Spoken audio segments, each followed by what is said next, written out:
दोस्तों, क्या आप जानते हैं कि अगर भगवान शिव अपनी जटाएं न खोलते तो हमारी धरती उसी पल नष्ट हो जाती। एक ऐसी नदी जो स्वर्ग से सीधी पाताल लोक का रास्ता तय कर गई। एक राजा की जिद जिसने देवताओं को भी झुकने पर मजबूर कर दिया।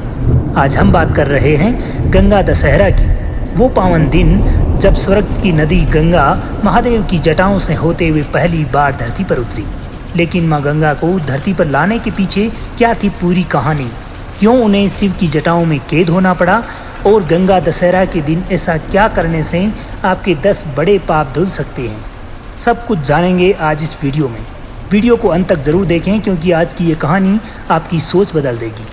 कहानी की शुरुआत होती है सतयुग से। इक्ष्वाकु वंश के एक प्रतापी राजा थे जिनका नाम था सगर। राजा सगर ने चक्रवर्ती सम्राट बनने के लिए एक अश्वमेध यज्ञ का आयोजन किया। उन्होंने अपने यज्ञ का घोड़ा पूरे ब्रह्मांड में घूमने के लिए छोड़ दिया। राजा सगर की 2 रानियां थी और कुल 60,000 बेटे। ये सभी बेटे बेहद शक्तिशाली और अहंकारी थे। यज्ञ को सफल होने से रोकने के लिए देवराज इंद्र ने एक चाल चली। इंद्र ने उस यज्ञ के घोड़े को चुरा लिया और उसे पाताल लोक में ले जाकर कपिल मुनि के आश्रम के पीछे बांध दिया। कपिल मुनि उस समय गहरी तपस्या में लीन थे। वे इस पूरी कहानी से अनजान थे। जब राजा सगर के 60,000 बेटों को वह घोड़ा नहीं मिला तो वे धरती को खोदते हुए पाताल लोक तक जा पहुंचे। वहां उन्होंने घोड़े को कपिल मुनि के आश्रम में देखा। अहंकार में अंधे होकर उन्होंने कपिल मुनि को चोर समझ लिया और उनका अपमान करने लगे। शोर से कपिल मुनि की सदियों पुरानी तपस्या भंग हो गई। जैसे ही मुनि ने अपनी क्रोधित आंखें खोली तो उनके भीतर से एक दिव्य अग्नि निकली। मुनि के उस तीव्र तेज से राजा सगर के सभी 60,000 बेटे उसी क्षण जलकर खाक हो गई। उनका पूरा अस्तित्व राख की ढेरी बन गया। अब उनकी आत्माएं पाताल लोक में भटक रही थी क्योंकि बिना अंतिम संस्कार और पवित्र जल के उन्हें मोक्ष मिलना असंभव था। समय बीतता चला गया और कई पीढ़ियों तक सगर वंश के राजाओं ने अपने पूर्वजों की आत्मा की शांति के पूरे प्रयास किए, लेकिन सब असफल रहे। फिर जन्म हुआ राजा भागीरथ का। भागीरथ ने ठान लिया कि वे अपने पूर्वजों को मोक्ष दिलाकर ही रहेंगे। इसके लिए केवल एक ही रास्ता था, स्वर्ग में बहने वाली नदी गंगा, जिसको धरती पर लाना था। अब भागीरथ ने सब कुछ छोड़कर हिमालय पर कठोर तपस्या करनी शुरू कर दी। हजारों साल की कठिन तपस्या के पश्चात भगवान ब्रह्मा जी प्रकट हुए। ब्रह्मा जी ने कहा कि मैं गंगा को धरती पर भेजने के लिए तैयार हूँ भागीरथ, लेकिन क्या तुम जानते हो कि जब गंगा स्वर्ग से नीचे गिरेगी तो उसका वेग इतना भयानक होगा कि संपूर्ण धरती उसे सह नहीं पाएगी और पाताल में समा जाएगी।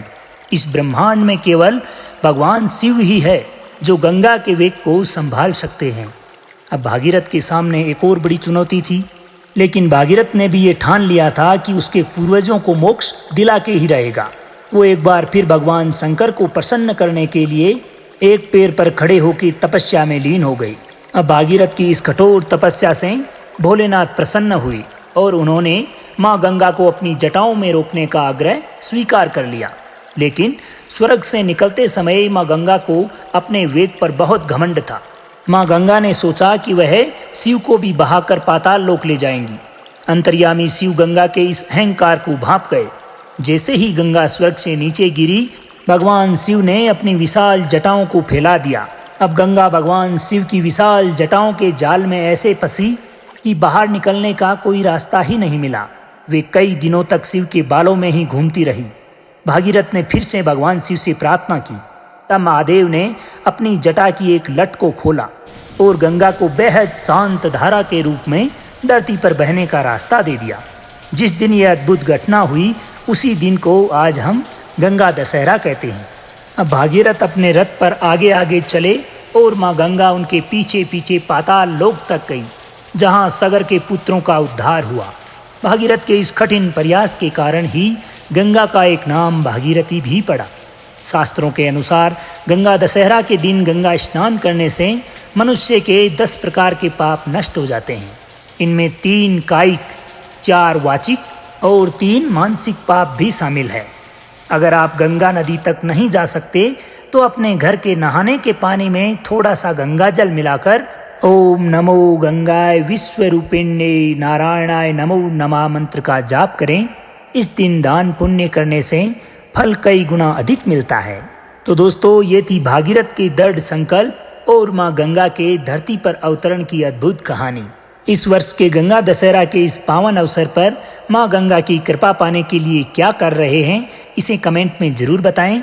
अगर आपको ये वीडियो इन्फॉर्मेटिव लगी हो तो इसे लाइक शेयर जरूर करें, अपने परिवार के साथ शेयर करें और ऐसी ही सनातन धर्म की गहरी कहानियों के लिए हमारे चैनल के साथ जुड़े रहिए। मिलते हैं अगले वीडियो में। हर हर गंगे, जय माँ गंगे।